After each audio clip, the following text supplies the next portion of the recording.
de la Santé. Monsieur le ministre, Madame la rapporteure, mes chers collègues, nous poursuivons cet après-midi les travaux de notre commission d'enquête par l'audition de Monsieur Olivier Véran, en sa qualité d'ancien ministre de la Solidarité et de la Santé. Je vous remercie, Monsieur le ministre, de vous être mobilisé. Notre mission aujourd'hui n'est pas de revenir sur votre action pour faire face à la pandémie, mais de regarder par-delà les vagues, pour reprendre le titre du récit que vous avez consacré à la gestion de la crise Covid. Nous savons tous que celle-ci a largement fait passer les autres impératifs de santé, si ce n'est au second plan, en tout cas sur un plan un peu parallèle. Nous avons néanmoins souhaité vous entendre à double titre. D'abord parce que si la pandémie a grandement contribué à l'aggravation des ruptures d'approvisionnement en médicaments, celle-ci ne date pas de la propagation du SARS-CoV-2. Votre prédécesseur avait établi une feuille de route 2019-2022 pour lutter contre les pénuries et améliorer la disponibilité des médicaments en France. Celle-ci comportait 28 actions ordonnées selon 4 axes. Le premier était celui de promouvoir la transparence et la qualité de l'information afin de rétablir la confiance et la fluidité entre tous les acteurs du professionnel de santé aux patients. Le second était lutter contre les pénuries de médicaments par de nouvelles actions de prévention et de gestion sur l'ensemble du circuit du médicament. Le troisième était renforcer la coordination nationale et la coopération européenne pour mieux prévenir les pénuries de médicaments. Et enfin, le quatrième, mettre en place une nouvelle gouvernance nationale. Je pense que nous allons pouvoir revenir sur ces 4 axes qui restent d'actualité. Nous serons tous d'accord pour considérer que le contexte sanitaire de début 2020 à fin 2022 ne pouvait pas bouleverser les perspectives de réalisation de ces objectifs. Pour autant, toutes les actions n'ont pas été laissées de côté et des dispositions législatives comme réglementaires sont intervenues pendant que vous étiez en charge de la santé au gouvernement. Nous serons évidemment attentifs au bilan que vous en dressez aujourd'hui. Par ailleurs, si elle ne constitue pas notre mission, l'étude de la gestion de la pandémie n'est pas sans lien avec la lutte contre les pénuries. Je pense par exemple au début de la crise à la question des stocks de masques en particulier. Là, on parle des dispositifs médicaux. Et l'idée d'étendre la date de péremption des médicaments en rupture a été évoquée par plusieurs personnes que nous avons évoquées. C'est une question que nous avions évoquée pour les masques et qui a été évoquée par ailleurs. La FDA, du reste aux États-Unis, a proposé de répondre sur certaines pénuries par ce sujet de décaler la date de péremption. L'autre élément, évidemment, est celui du témoignage aussi de la gestion en urgence de la pénurie des médicaments anesthésiques comme le propofol, les curares que vous avez eu à gérer. Vous nous témoignerez de la façon dont vous avez vécu cette période très particulière où un usage imprévu, exceptionnel s'il en faut, a dû nous obliger à faire face et donc à mettre en œuvre un certain nombre de mesures qui restent exceptionnelles, mais qui pour autant ont répondu, en tout cas sur le moment, à cette question de la pénurie. Le troisième sujet est celui de la gestion européenne de la commande de médicaments, qui a été vraiment aussi un élément particulier de la Covid, mais qui pour autant fait porter un regard différent sur les questions sanitaires au niveau européen, avec ce fameux, entre guillemets, le terme est trivial, le paquet médicaments qui est sorti là au niveau européen très récemment. Et la santé est de nouveau devenue une question européenne avec cette question des pénuries de médicaments dont s'est emparée l'EMA, puisqu'elle a vu dans ses compétences cette question des pénuries arriver. Et donc nous attendons de vous de porter le regard que vous portez sur ce qui s'est passé, les mesures en urgence qui sont mises en place, celles qui pourraient être utiles en dehors des phases critiques, puisque là, malgré la fameuse triple épidémie de cet hiver, il ne reste pas moins que lors de la mission sénatoriale en 2018, les pénuries étaient évaluées entre 700 et 800 médicaments. Alors, pénurie, tension, tout ça bougeait très vite, mais on était quand même sur des pénuries réelles pour un certain nombre de médicaments. Et là, on estime entre 2500 et 3000 ces médicaments qui sont en tension, en pénurie, avec pour certains, comme les corticoïdes en gouttes à destination des nourrissons, pour pour l'hiver, lors de l'épisode d'épidémie AVRS, une pénurie qui dure depuis une dizaine d'années et qui n'a toujours pas été réglée. Donc on n'est plus tout à fait dans la crise, on est plutôt dans le chronique de la crise non anticipée. Vous l'aurez compris, notre commission d'enquête entend obtenir évidemment des réponses étayées à toutes ces questions et puis surtout votre regard particulier et les constats que vous ferez sur ce qui s'est passé. Et je précise également donc, que cette audition est diffusée en direct sur le site internet du Sénat et qu'elle fera l'objet d'un compte-rendu publié.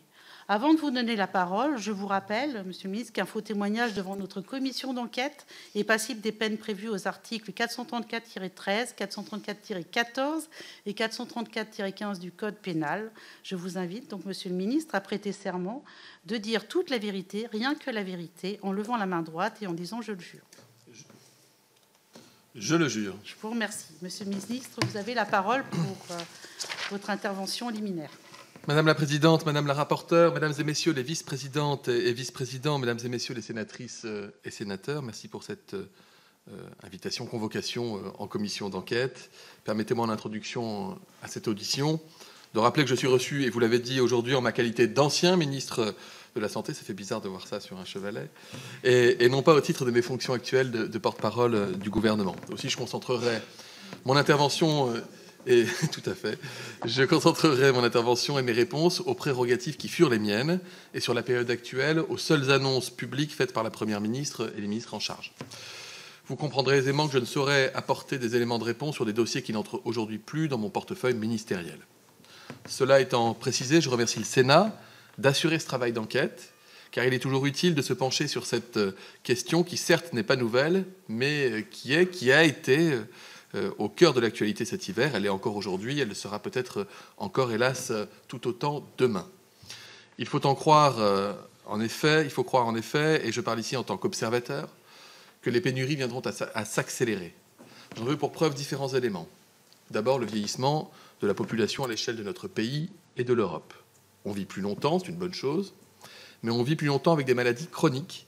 On a appris à vivre avec, ce qui est aussi une bonne chose, mais pour y arriver, nous consommons des médicaments, de plus en plus de médicaments, j'y viendrai tout à l'heure, trop de médicaments. La demande va continuer d'augmenter, c'est mécanique. L'offre qui répond à cette demande, c'est celle de l'industrie, qui par nature a un impact sur l'environnement. J'en parlerai tout à l'heure parce que quand on parle d'introduire des usines de production de médicaments, et j'avais eu l'occasion de le dire à des parlementaires lorsque j'étais ministre en charge, on parle d'usines qui sont souvent pétrochimiques, avec des sites Seveso.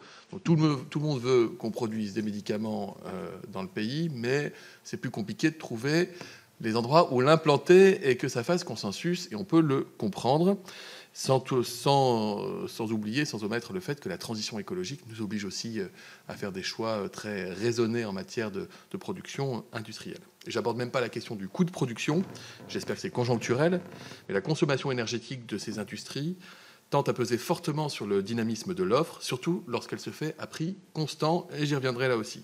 Nous avons donc d'un côté une offre qui pourrait être contrainte pendant que la demande, elle, accélérerait. C'est hélas le scénario idéal, si je peux me permettre le mot, pour que des pénuries continuent de se multiplier. Surtout, je souhaiterais, avant d'entrer dans le vif du sujet, apporter une autre précision qui me semble de taille.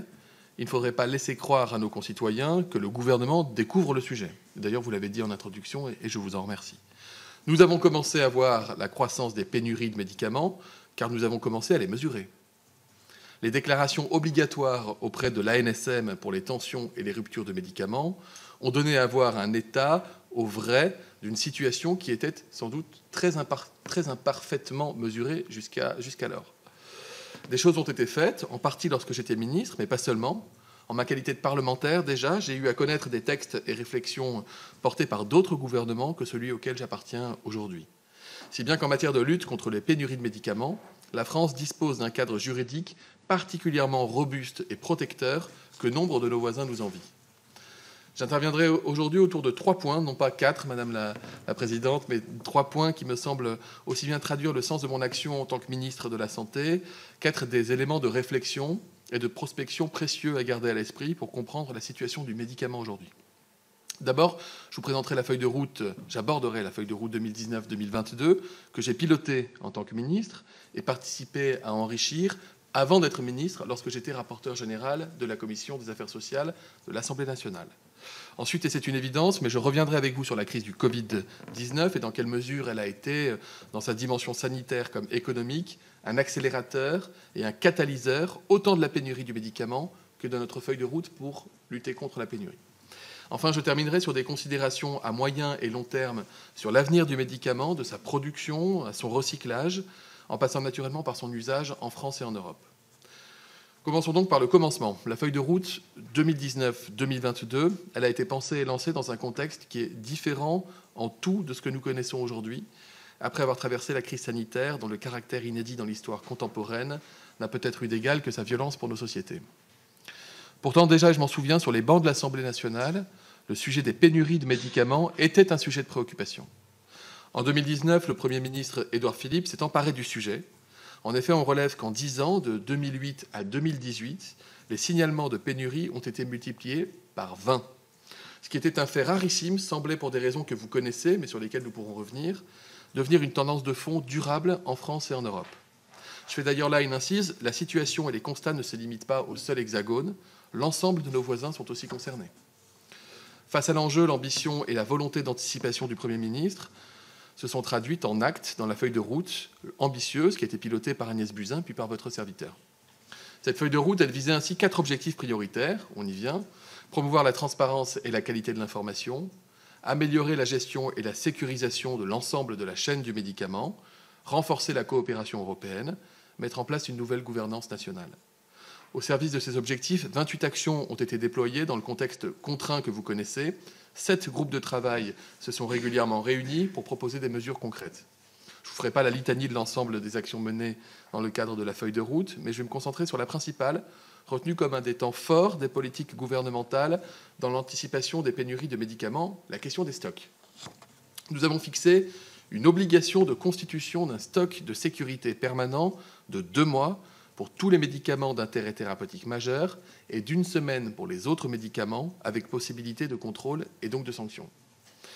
Ce décret dit stock a été arraché, je peux vous le dire, de haute lutte auprès de l'Europe.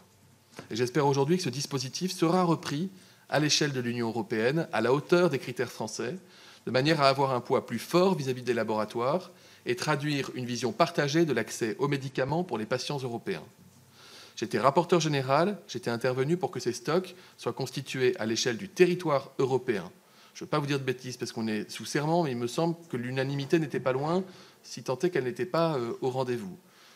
C'était un combat parlementaire que j'avais mené, pour être tout à fait exhaustif, après avoir été amené à repousser des amendements, je crois, lors du PLFSS précédent, parce que c'était des amendements qui étaient inspirés d'associations qui s'étaient mobilisées et que je salue parce qu'elles ont été déterminantes. La rédaction ne permettait pas d'être conforme au droit européen. Je m'étais engagé à revenir l'année d'après avec une disposition, cette fois-ci conforme. C'était une bataille, non pas parlementaire, parce que je crois qu'il y avait quand même consensus, même si certains députés trouvaient qu'on aurait pu aller plus loin que cela. Mais ça a été aussi une bataille pour prendre le décret, pour le faire accepter au niveau de la Commission européenne. Je vous dis ça parce que c'est aussi une manière d'illustrer mon implication sur le sujet et ma vigilance à anticiper ces pénuries alors que je n'étais pas encore ministre en charge. La seconde mesure d'ampleur a été une refonte de l'ensemble de la procédure des plans de gestion des pénuries par l'ANSM afin de renforcer nos capacités d'adaptation. Par ailleurs, dans cette bataille de l'anticipation, vous le savez, l'accès à l'information est crucial. Aussi, le déploiement du logiciel DP Rupture par l'Ordre des pharmaciens, que je salue et remercie, a participé pleinement à cet effort. Développé dès 2013, ce logiciel est maintenant utilisé dans la quasi-totalité des officines en France. Mon objectif comme ministre était clair, que les Français soient les premiers à avoir accès aux médicaments lorsqu'il y avait des innovations et qu'ils soient les derniers à en manquer. La deuxième partie de mon propos est naturellement orientée autour de la crise Covid-19, car vous le savez, elle a bousculé le déploiement de notre feuille de route en particulier et la planète entière en général. En effet, la crise a eu 2 effets sur les pénuries des médicaments. Un effet micro, la feuille de route était un cadre qu'il fallait dépasser, et un effet macro, la mise à l'arrêt d'une partie de la planète allait avoir un effet certain sur la production mondiale de médicaments. Lorsque je me réfère à l'effet dit micro, je veux bien évidemment éviter tout malentendu. La crise n'a pas eu pour conséquence de rendre la feuille de route obsolète, bien au contraire, la crise a accéléré son déploiement et ses ambitions. Dans le même temps, il a fallu s'en dégager parfois pour mener des actions complémentaires face à des pénuries mondiales et face à une succession d'événements divers et variés, à l'instar de la pénurie de carton, qui de prime abord n'est pas un événement de nature à créer une pénurie de médicaments, et pourtant. Face à cette situation inédite, nous avons fait preuve d'innovation, il le fallait. Je pense ici à la mobilisation d'un réseau de pharmaciens hospitaliers pour produire des médicaments, grâce notamment à la pharmacie de l'AP-HP, qui s'appelle l'AGEPS, que je tiens à remercier très solennellement devant votre commission d'enquête. En urgence, nous avons produit en France du cisatracurium, qui était alors en rupture de stock. Un scale-up a été réalisé avec un sous-traitant privé pour les besoins des patients sur le territoire.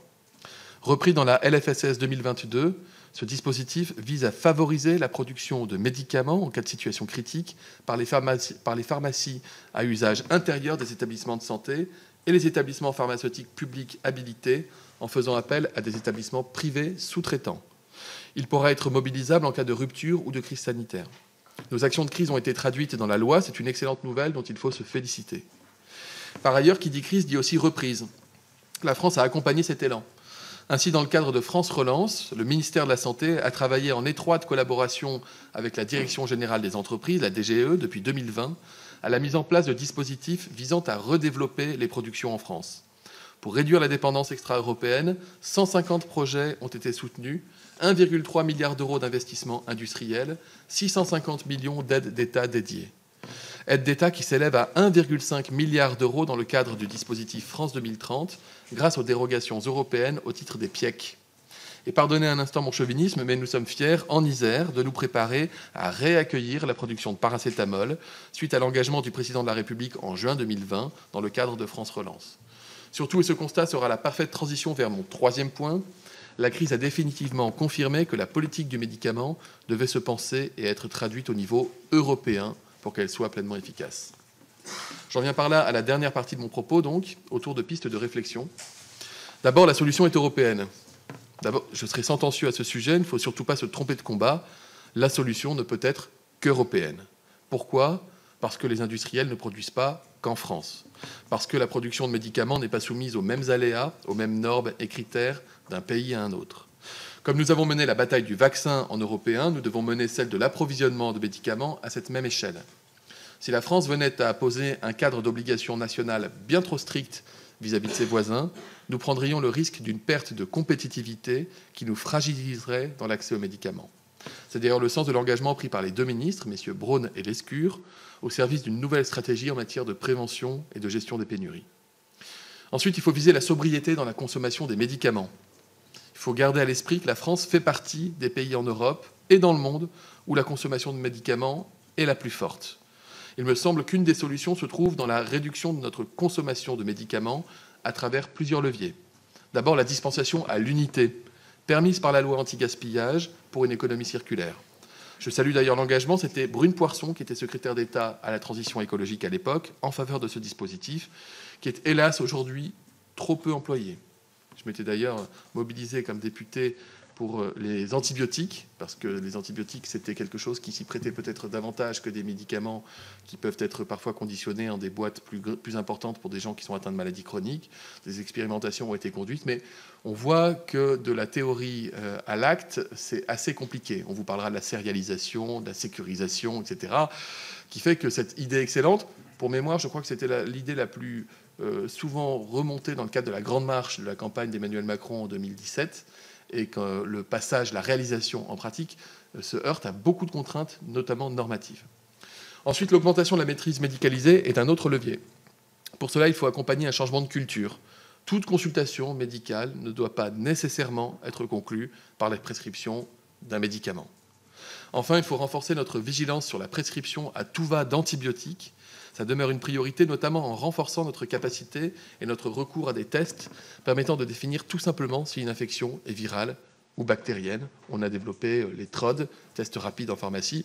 Il faut sans doute aller plus loin dans la capacité des Français à être capables de voir par eux-mêmes s'ils relèvent d'une ordonnance d'antibiotiques ou non.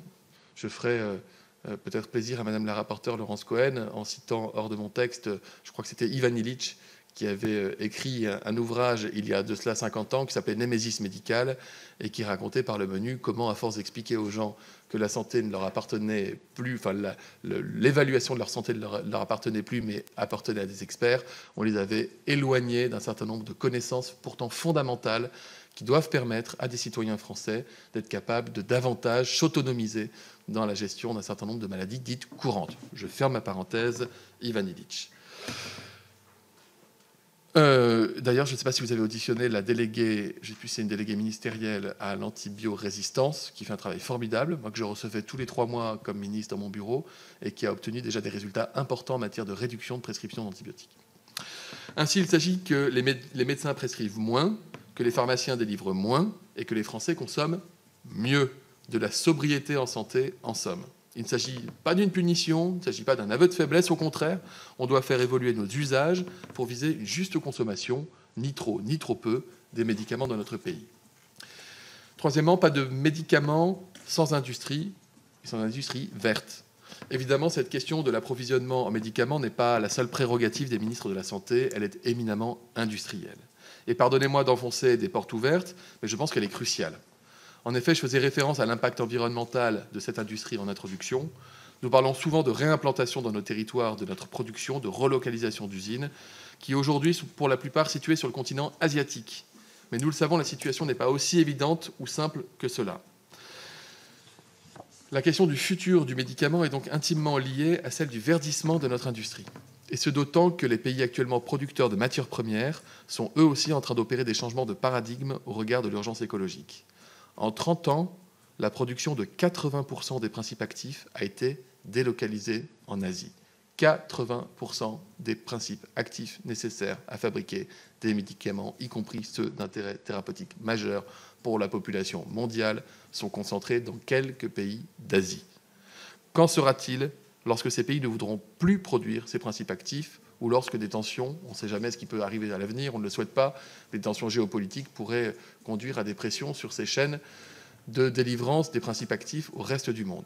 Je m'interroge avec vous, ces 30 ans de politique de désindustrialisation dans le monde occidental se sont accompagnés d'une prise de risque que j'estime majeure. Et Madame la Présidente, vous parliez tout à l'heure des masques, j'en ferai l'analogie. À un moment donné, il a été considéré que la production de masques délocalisée en Asie, en l'occurrence en Chine, et dans une seule quasiment province chinoise, était de nature à réduire les coûts et permettre d'alimenter toute la planète en masques. Dont acte, enfin avec le recul, on peut quand même se dire que c'est bien de garder un peu de souveraineté. Le mot n'est pas moche, au contraire, et vous savez qu'il tient à cœur du président de la République. Quatrièmement, quel juste prix pour le médicament? Je ne vais pas éluder la question, j'en terminerai par là, sans pour autant vouloir réduire ce qui nous réunit aujourd'hui à une question pécuniaire. Mais force est de constater que la question du prix du médicament, c'est un corollaire de sa pénurie. J'assume de formuler cette interrogation devant votre commission d'enquête. N'avons-nous pas maintenu le prix des médicaments trop bas, trop longtemps? La mission annoncée par la Première ministre Elisabeth Borne sur la fixation du prix du médicament rendra bientôt ses conclusions. Il nous faudra collectivement y être à l'écoute, car il me semble qu'une partie de l'enjeu réside ici. Nos concitoyens le constatent, aujourd'hui, tout augmente, du beurre en passant par la baguette ou le steak congelé, tout augmente sauf le médicament. Et ce, alors que le prix de l'électricité et le cours mondial des matières premières, eux, ont grimpé en flèche, notamment suite au long confinement de la Chine et à l'invasion de l'Ukraine par la Russie. Lorsque les prix sont administrés, c'est l'industriel qui absorbe le choc. Et cette réflexion que je vous livre n'est en rien une intervention en soutien au laboratoire. Je crois que mon passé parlementaire et comme ministre de la Santé m'écarte de tout risque de ce point de vue-là. Mais c'est l'anticipation d'un possible effet d'éviction qui viendrait renforcer les pénuries en France. L'enjeu d'attractivité de notre pays reste primordial, car il n'est pas exclu, et c'est un euphémisme, que les laboratoires effectuent leur choix en fonction des conditions économiques d'un marché, en dépit de toute évaluation des besoins réels. A contrario, le prix des médicaments innovants atteint, lui, des sommets. Certaines thérapies dépassent les 2 millions d'euros. Je ne rentrerai pas dans ces considérations éthiques de construction du prix d'une thérapie, de l'innovation et donc de celui d'une vie.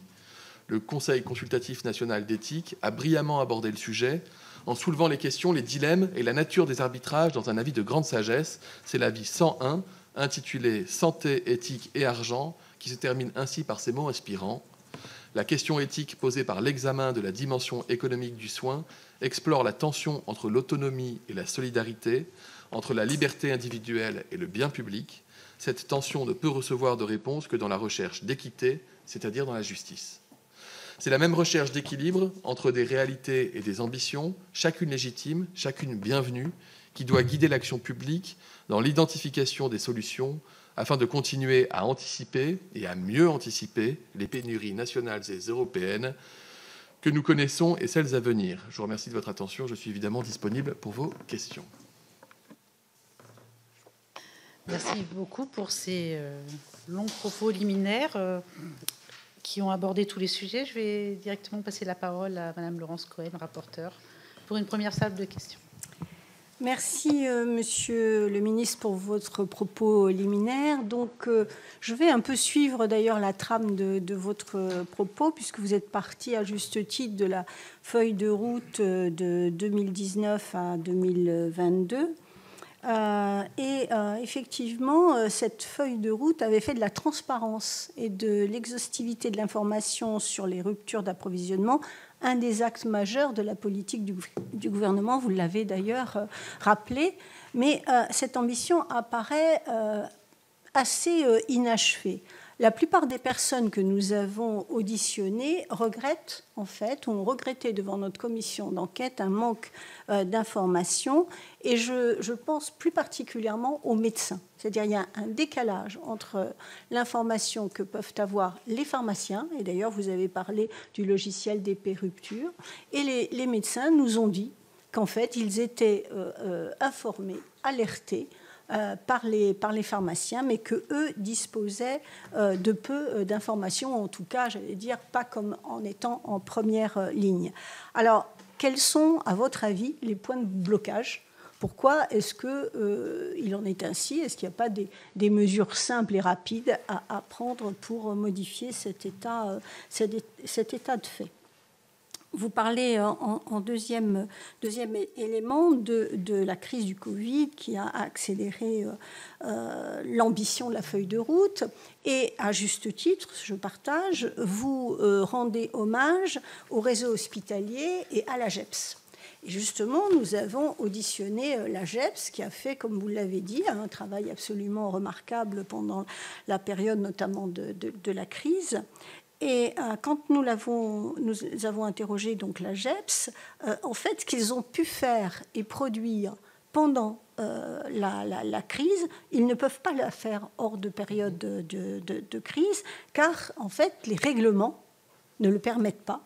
Et en plus, vous le savez très bien, Monsieur le Ministre, l'AGEPS n'a pas vocation d'être en concurrence. Il y a un certain nombre d'articles que je ne vous rappellerai pas, mais que vous connaissez, qui le stipulent. Et troisième élément de blocage, si je puis dire, c'est que actuellement, ils ont un effectif qui est assez faible au vu des missions qu'ils ont. C'est à peu près 120 ETP. Et là, ils vont se séparer de 40 à 50 ETP, ce qui va les priver de possibilités de production, etc. Or, c'est dommage. C'est un outil qui peut être extrêmement intéressant. Et est-ce qu'on ne pourrait pas justement s'appuyer sur l'AGEPS en leur donnant les moyens pour avoir sur des produits, pas seulement les produits qui sont médicalement d'intérêt thérapeutique majeur, mais sur une liste vraiment critique, est-ce qu'on ne pourrait pas avoir justement, quand je dis critique, ça veut dire restreinte, si vous voulez. Et est-ce qu'on ne pourrait pas envisager, compte tenu de ces pénuries, et vous nous l'avez rappelé, qui malheureusement peuvent encore augmenter, ou en tout cas s'étendre à d'autres produits, est-ce qu'on ne pourrait pas envisager, pour cette cinquantaine de produits critiques, d'avoir une production publique qui nous permettrait de retrouver notre souveraineté ? Ça, c'était ma deuxième question.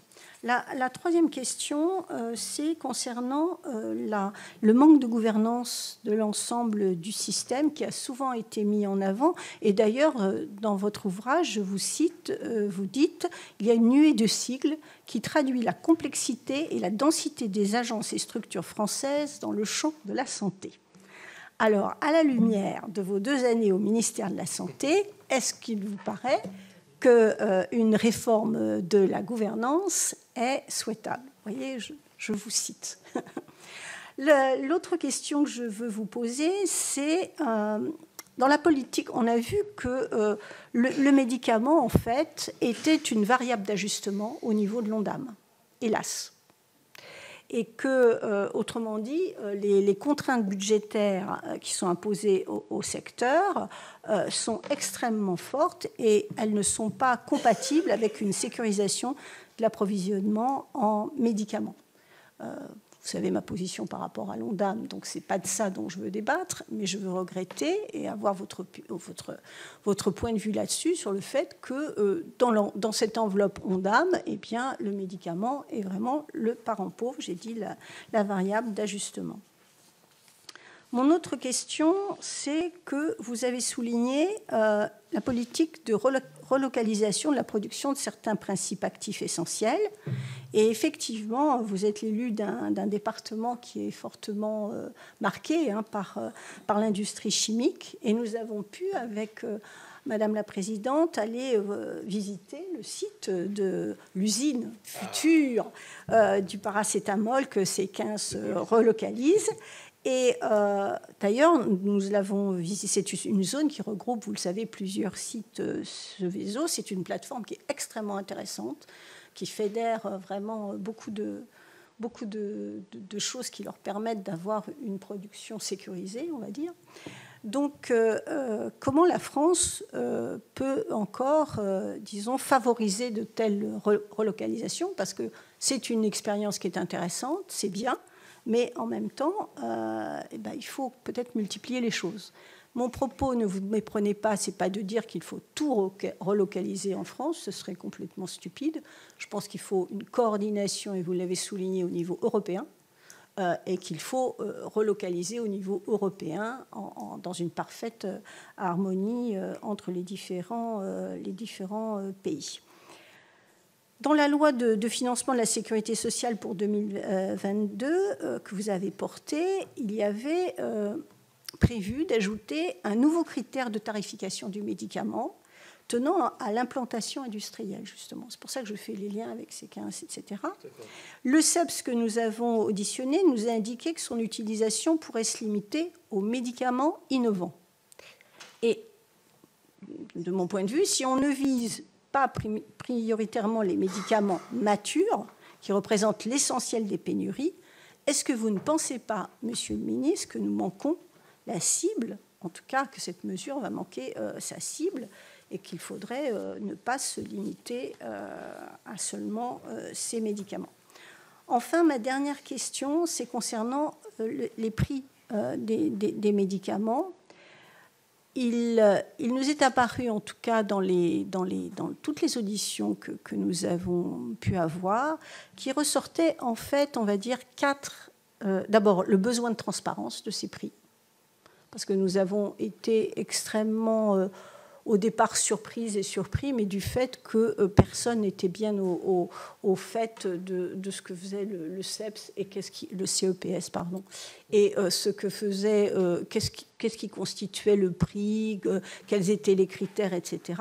Mais ce qui ressort, c'est en fait d'avoir une vraie transparence sur le prix, et que soit vraiment, dans cette transparence, pris en compte le coût de production réel, le respect des normes environnementales et le respect aussi des conditions de travail, donc des normes, on va dire, sociales, pour aller vite. Parce que si il y a eu des localisations en Chine et en Asie, là encore, vous l'avez souligné, c'était par rapport aux normes environnementales qui étaient vraiment moins exigeantes, je vais dire, et puis y compris les conditions salariales, etc. Donc, deuxième, le respect. Le service, évidemment, médical rendu, j'aurais peut-être dû le dire en premier, ce n'est pas hiérarchisé. Et enfin, le bénéfice normal, entre guillemets, anormal ou éthique, ou reconnu par tous, évidemment, pour produire ce prix. Et si on a cette transparence au niveau du prix du médicament, il y aura quand même une vue d'ensemble qui permettra à chacun et à chacune d'avoir un positionnement, et y compris d'ailleurs de redonner confiance, il me semble, aux patientes et aux patients. Voilà les questions qui me viennent à l'esprit après vous avoir entendu. Et je vous remercie d'avance de vos réponses. Monsieur le ministre, vous avez la parole. J'ai noté 7 questions. Madame la rapporteure. D'abord, sur le décalage d'informations entre les médecins et le pharmacien sur les ruptures. Alors aujourd'hui, les ruptures sont toutes inscrites sur le site de l'Agence nationale de sécurité du médicament. Alors c'est vrai qu'il faut aller chercher l'information. Et on a eu effectivement des retours comme quoi c'était pas très simple de s'y connecter. Et donc l'idée est peut-être effectivement de revoir cela. Je crois qu'il y a une mission qui est en cours, en tout cas un travail qui est en cours pour rendre les choses plus intelligibles. Après, si je prends ma casquette de médecin, je recevais de temps en temps des mails sur ma boîte hospitalière m'informant que des médicaments qui étaient relatifs à ma discipline allaient être en pénurie. Mais parfois, c'est vrai que je prescrivais des médicaments à des patients qui me rappelaient en me disant « c'est sympa docteur, mais enfin, personne n'en a ». Donc c'est assez pénible. Et je sais, et là je me mets à la place du médecin, on ne comprend pas pourquoi est-ce que tel médicament n'est plus disponible alors que c'est un médicament qu'on a l'habitude d'utiliser. C'est un peu rageant, donc il faut sans doute rendre l'information plus intelligible. Je prends votre point, en tout cas je le transmets. Deuxième question, sur la loi prévoit que la production... Oui, vous parliez de la GEPS. Sur la GEPS, dans les faits, il y a un texte qui est en préparation là-dessus. Il y a une nouvelle feuille de route en réalité qui est en préparation. Elle devra tirer les conclusions de ce qui s'est passé pendant la crise. Moi, je suis sensible, je trouve pertinente, si vous me permettez de les caractériser, les pistes que vous dessinez. C'est au ministre de la Santé d'en décider. Au quotidien, c'est pas le rôle de la GEPS, évidemment, mais c'est pas ce que vous dites, de produire des médicaments d'usage courant pour toute la population, parce que là, c'est pas 120 ni ou plus ou moins 40 qu'il faudrait, c'est évidemment 100 ou 200 fois plus de salariés. Vous faites allusion à ce qui pourrait ressembler à l'idée du pôle public du médicament à travers votre question. Plus restreint, oui, pour la production publique, en tout cas, de médicaments. Il ne faut pas écarter cette possibilité. J'ai parlé tout à l'heure de la crise avec le Cisatracum qui a montré que c'était possible. J'ai connaissance du fait qu'il y a des tensions autour de l'amoxicilline. Que pour les tensions autour de l'amoxicilline, il y a eu des préparations magistrales et hospitalières qui ont été largement utilisées. À nouveau, là, c'est au ministre de se prononcer sur ces questions. Réforme de la gouvernance en santé. Alors là, vous ouvrez quelque chose qui me semble-t-il beaucoup plus large que la question médicaments qui nous occupe. On pourrait parler de savoir si le parachèvement de la loi de Roselyne Bachelot que vous avez auditionné passe ou non par la création d'une agence nationale, etc. Enfin, là, on est dans quelque chose qui est extrêmement grand, mais je pense qu'on peut faire effectivement une simplification du paysage des différentes agences sanitaires, mais ce n'est pas mon rôle que de dire laquelle. Le médicament pour la régulation de l'Ondam, je l'ai dit en introduction, il y a une mission qui est en cours lancée par la Première ministre. Les conclusions incluront sûrement une réflexion macroéconomique sur la régulation des produits de santé. Après, fort de mes quelques années au Parlement et de mes quelques années comme rapporteur général, et je vois le sénateur Millon qui ne dira pas l'inverse, même si au Sénat, peut-être que le débat était moins farouche, mais la partie médicaments de l'Ondam, Madame la sénatrice, Madame la rapporteure, à l'Assemblée nationale était généralement assez bipartisane. C'était le moment où il y avait une partie de l'hémicycle, je tairai laquelle, qui trouvait qu'on en donnait trop, et une partie de l'hémicycle qui trouvait qu'on n'en donnait pas assez. Donc je ne ferai pas ici de politique, mais c'est intéressant et c'est bien peut-être effectivement d'acter le fait que les médicaments ont un prix et que c'est un prix pour la nation aussi, mais que c'est important parce que c'est quand il ne faut pas attendre d'en manquer pour s'en rendre compte. Vous appelez à plus de relocalisation. Pardon ? Oui, je sais, mais je parle de mon expérience personnelle. Je n'ai pas l'expérience, je n'ai pas encore eu la chance d'être sénateur. Si jamais ça arrivait un jour, je me ferai ma propre idée. Et je sais que le Sénat est capable de s'affranchir des clivages partisans traditionnels. Sur la relocalisation, vous donnez le chiffre qui, je crois, est factuel, d'un bilan qui est de plus de 100 en 2 ans. C'est-à-dire qu'il y a eu 200 usines de plus qui ont ouvert, il y a eu d'usines qui ont fermé en 2 ans dans notre pays. Je ne parle pas là que du médicament, mais ce qui déjà contraste avec des années, pour ne pas dire des décennies de désindustrialisation, et marque, s'il était besoin de le marquer, que la volonté du président de la République de retrouver de la souveraineté française et européenne en matière productive et industrielle commence à porter ses fruits. Et donc, parmi ces usines, il y a des usines qui seront amenées à fabriquer des médicaments. Je vous l'ai dit, en mon sens, c'est plutôt un sujet européen qu'un sujet français. Il faut qu'on puisse se répartir. Et pour ça qu'il faut qu'il y ait une coopération, une coordination européenne assez précoce. Vous parlez de mettre en place un critère de production en France dans le prix de tous les médicaments. Alors pourquoi est-ce qu'on l'avait fait pour les médicaments innovants? Je ne sais plus si le texte se limitait aux seuls médicaments innovants ou non. Oui, c'est l'article 65 de la LFSS 2022 dont vous me parlez. Je ne peux pas, dans mes fonctions actuelles, tirer le bilan. La mission sur la régulation s'y intéresse. Je tiens à souligner que cet article, c'est déjà une avancée parce que nombreux sont celles et ceux qui demandaient de prendre en compte la dimension industrielle dans la fixation du prix. Et on a adopté quelque chose qui est sans doute plus précis que cela. Et sur le besoin de transparence dans les prix, alors il y a la notion de secret des affaires et de secret de l'industriel qui fait qu'il y a des choses dont nous n'avons pas à connaître publiquement. Ça, je crois qu'il y a eu plusieurs fois ce débat dans les différents hémicycles, et à chaque fois c'était cet argument, mais qui me paraît tout à fait valable. Il y a eu beaucoup de grands projets, de grands soirs, de la grande réforme de l'élaboration de la manière de trouver le prix d'un médicament. Je crois qu'il y avait même l'ITR, c'était l'index thérapeutique relatif, qui devait permettre de fusionner le SMR et l'ASMR, tous ces cycles qu'on adore dans les politiques publiques et en santé en particulier, pour avoir un espèce d'indicateur composite qui tiendrait compte de l'ensemble des coûts de production, de transport, d'innovation. Et en fait, ça n'a jamais vraiment vu le jour parce qu'à chaque fois, ça se heurtait à la complexité d'un marché mondialisé. Mais sans doute qu'on peut faire mieux dans la façon de déterminer le prix d'un médicament. Je sais que parfois, c'est des grandes batailles. Et quand vous êtes ministre de la Santé, c'est parfois des choix qu'il vous faut faire, qui peuvent être compliqués. Et parfois, source de grande fierté, j'en citerai une. C'était lorsque j'étais ministre et que nous avons autorisé le remboursement du Kaftria dans la mucoviscidose, un médicament qui, parce qu'il était cher, était bloqué non pas en France, mais dans la plupart des pays du monde. Et la France avait finalement été l'un des premiers à autoriser la mise sur le marché de ce médicament, même si son coût était élevé. Quand on voit, et j'ai eu le bonheur de voir des jeunes atteints de mucoviscidose et dont l'état de santé s'est fortement amélioré depuis, là on peut se dire que c'est quelque chose qui nécessite vraiment qu'on y mette le prix. Parfois, c'est plus compliqué parce qu'on se heurte. Le sentiment qu'on peut avoir, et le sentiment n'est jamais très bon dans un monde d'évidence-based medicine, mais les retours que peuvent faire des malades de l'utilisation d'un traitement qui n'est pas forcément remboursé parce que le prix n'est pas suffisamment élevé au regard de ce qu'en attend le laboratoire, qui dispose d'un monopole et du brevet et qui nous dit qu'il ne le commercialisera pas si on ne donne pas le bon prix, nous donne envie de pousser un peu la porte et de forcer des verrous.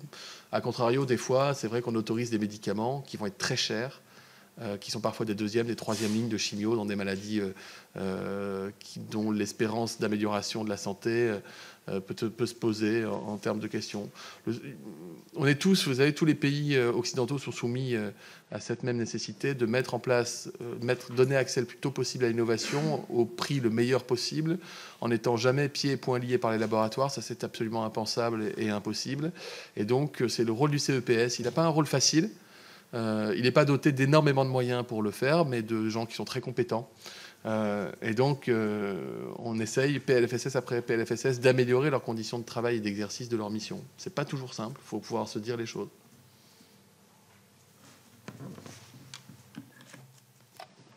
Très bien, merci beaucoup. Je vais passer aux questions. Ah oui, pardonnez-moi. Et pour information, on me dit qu'il n'y a plus de délégué interministériel à l'antibiorésistance. Il y en avait un quand j'étais en place, il n'y en a plus. Mais c'est désormais une mission intégrée au sein de la Direction générale de la santé. Donc, de toute façon, il n'y a plus d'antibiotiques. Non, je plaisante. Il y a des antibiotiques. Non, et non, il y a un dernier dramatique. Point. Dans une phase où il y aura moins de développement. Vous m'avez interpellé en introduction et j'ai omis d'y répondre, pardonnez-moi, sur l'allongement des dates de certains médicaments en cas de rupture. C'est fait au cas par cas. Ça a été fait par exemple pour certains vaccins, comme le vaccin en monkeypox, après évaluation de la stabilité du vaccin par l'ANSM. Voilà. Après, ça reste une solution transitoire, mais qui peut avoir son utilité. En tout cas, aux États-Unis, ils l'ont mise en place. Donc, Bruno Belin. Merci, Madame la Présidente. Monsieur le Ministre, merci pour votre intervention. On a bien commencé la journée avec Madame Bachelot et on l'a fini bien avec vous. Entre-temps, la qualité des propos n'a pas toujours été égale. Mais ça me permet de réagir. Et pardon si ça sort du cadre pour lequel vous êtes auditionné, mais le pharmacien d'officine que je suis toujours en activité tient à saluer la façon dont notre pays a géré la crise, la pandémie, qui a quand même conduit à un moment donné à un nombre de décès inimaginé, un Airbus par jour, un Titanic tous les 8 jours. C'est ce à quoi nous avons été confrontés dans les différentes vagues que vous connaissez évidemment mieux que quiconque. Et donc, à un moment donné, il faut dire, voilà, chapeau, merci, même si on peut toujours, tout est perfectible, mais je crois qu'on peut être fier de ce qui a été fait grâce à l'ensemble des professionnels de santé dans ce pays. Mais il faut, j'en suis convaincu, si on veut donner un avenir aux médicaments et à la façon dont on peut soigner, sacraliser et sauver la pharmacie française. Il y a de mauvaises idées, et je me permets effectivement de le dire. La délivrance à l'unité en est une. Je l'ai tenté, je l'ai expérimenté. Alors, je vous passe le fait un peu des patients perdus, désorientés, qui sont habitués à la boîte orange parce qu'on met dans un sac plastique et qui n'ont plus la même boîte depuis toujours, etc. Je vous passe sous les contraintes administratives du numéro de lot, de la sérialisation. Vous savez, maintenant, on fait un petit QR code sur toutes les boîtes pour la traçabilité. Et puis parce que ça évite, paraît-il, ça existait, des spécialités qui sortaient, qui revenaient en officine et qui ressortaient, etc. On l'a essayé aussi sur la préparation, parce qu'il a fallu faire aussi des préparations d'amoxicilline. On est passé par là. On a visité, la commission s'est rendue d'ailleurs chez Delpech, et on a tous, certains ont été volontaires pour faire ce type de préparation. Ça coûte beaucoup plus cher. On va en arriver à la question du prix. Parce que si on doit mettre le prix réel aussi du médicament en France pour permettre aux répartiteurs de vivre.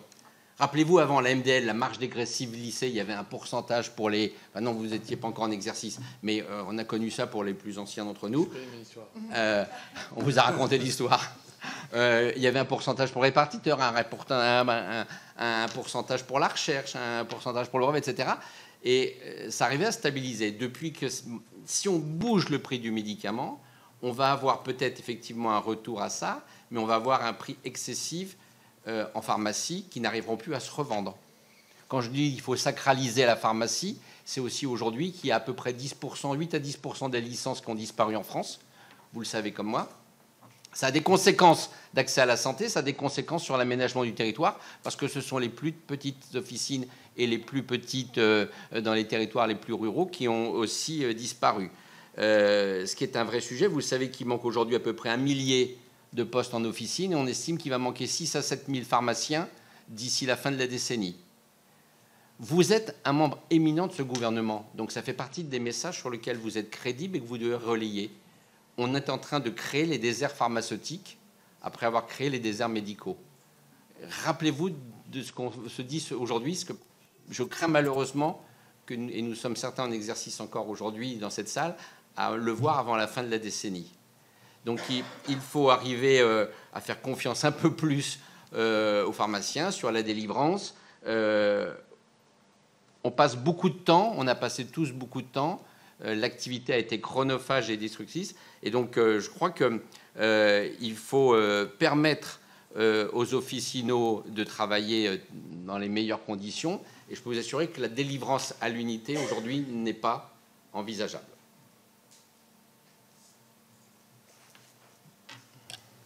Très bien. Laurence Harribey. Merci, Madame la Présidente. Monsieur le ministre, moi, j'aimerais revenir sur la question du prix. Je n'ai pas votre expertise ni l'expertise de mon collègue, donc j'essaye de comprendre les choses et d'avancer, sachant que on est loin du yak à faucon, et plus on creuse, plus on se rend compte que les choses ne sont pas simples. Vous avez dit, à mon avis, de manière très honnête dans votre propos liminaire, on a à la fois des prix très bas d'un certain nombre de médicaments de tous les jours, et puis des médicaments qui sont très très chers. Et ça va plus loin, c'est-à-dire qu'en fait, cette fragmentation des prix, eh bien, elle s'est traduite aussi par une fragmentation de l'industrie pharmaceutique. Et on voit bien, quand on regarde un peu la cartographie des acteurs de l'industrie pharmaceutique, qu'on a des PME, PMI qui tirent la langue, qui sont en difficulté, et puis des grands labos quand même qui ont une stratégie internationale, multinationale, et qui sont dans d'autres sphères. Alors, vous dites que la réponse, elle ne peut être qu'européenne. Moi, je vous suis allègrement là-dessus, et on travaille beaucoup avec Pascal Gruny quand vous parliez d'être capable de sortir des clivages. Dans le cadre de la Commission des affaires européennes, on travaille beaucoup là-dessus, mais on se rend compte aussi que au niveau européen, on est un peu en difficulté, parce que d'une part, la santé est une compétence des États. et c'est qu'une compétence complémentaire au niveau européen. Mais par contre, la libre circulation est une compétence européenne. Et on a du marché unique. Et là, on a vraiment l'impression qu'on est un peu pris entre deux, trois feux, et que finalement, on se fait un peu... on se met en position de faiblesse par rapport aux acteurs du secteur, et qu'on ne s'en sort pas, en fait. Moi, j'aimerais que vous nous disiez un peu, par l'expérience que vous avez eue, comment vous avez vécu ces espèces d'injonctions contradictoires. Parce que, comme vous le dites très, très justement, on peut pas... Quel est le gouvernant qui s'interdit de donner accès à un médicament innovant, quitte à ce que ce soit très cher, parce que, je veux dire, quel que soit d'où on vient, on a envie de soigner, et que c'est une responsabilité qu'on a. Mais en même temps, on se met quelque part en situation d'être pris au piège, hein, du prix et du manque de transparence, comme le soulignait à la fois la présidente et la rapporteure tout à l'heure. Donc moi, deux questions. Hein, la question de savoir, est-ce que quelque part, il ne faut pas tout changer, parce que, et ce qui vient d'être dit sur les pharmacies est assez révélateur, c'est-à-dire qu'on a l'impression que plus on avance, moi c'est ce que j'appelle la théorie des sables mouvants, c'est-à-dire qu'on prend une décision et on s'enfonce, et que toute décision qu'on prend, on s'enfonce encore, et qu'il faudrait tout balayer, tout remettre sur le tapis, y compris notre système de production, notre système de rémunération du médicament, notre système de financement de la protection sociale. Ça, c'est la première question. Et au niveau européen, est-ce qu'il faut faire bouger les lignes en termes de compétences? Est-ce que vous l'avez vécu, vous, comme un obstacle, et que la pénurie vient aussi de cette incapacité au niveau européen de trouver des solutions, même si ce qui a été fait est remarquable, a été remarquable dans la gestion de crise, mais c'est pendant la gestion de crise. Et la réponse la remarque qu'a faite la rapporteure tout à l'heure sur la GEPS est très révélatrice. Et est-ce qu'il ne faut pas aller vers un modèle qu'on a eu pendant la crise de manière plus normalisée? Excusez-moi, c'est peut-être un peu con. Non. Émilienne Poumirol. Oui, merci Madame la Présidente. Je vais être plus brève parce que ma collègue Laurence arrivée, on dit, j'allais dire les 90% de ce que je voulais dire. Ça va me permettre d'être un peu plus brève. Juste vous redire, Monsieur le Ministre, combien... vous avez dit une phrase qui m'a fait plaisir, puisque vous dites que vous n'écartez pas la possibilité d'une production publique qui pourrait être un élément de réponse, en tout cas pour certains médicaments critiques. Effectivement, je crois que c'est une voie que nous aimerions voir explorer. Je ne vais pas revenir sur les diminutions d'effectifs de la GEPS, mais cette possibilité de production publique, je crois qu'il ne faut pas l'écarter d'un revers de main, et qu'il faut qu'on y travaille tous. Et je voudrais revenir moi aussi sur la transparence. Hein. Vous avez vous aussi invoqué un argument qu'on nous oppose sans arrêt, qui est celui du secret des affaires. Et le CPS se réfugie derrière le secret des affaires. Et c'est vrai que c'est quelque chose qui est un peu compliqué à admettre, en tout cas pour nous, parce que le médicament n'est pas une marchandise. Et je vous ai interpellé d'ailleurs sur la marchandisation de la santé. Et je trouve que la dérive est de plus en plus grande dans ce domaine-là. Le médicament n'est pas une marchandise puisqu'il est remboursé par la sécurité sociale, et que donc c'est de l'argent public qui, une deuxième fois, vient... faire vivre, j'allais dire, les industriels.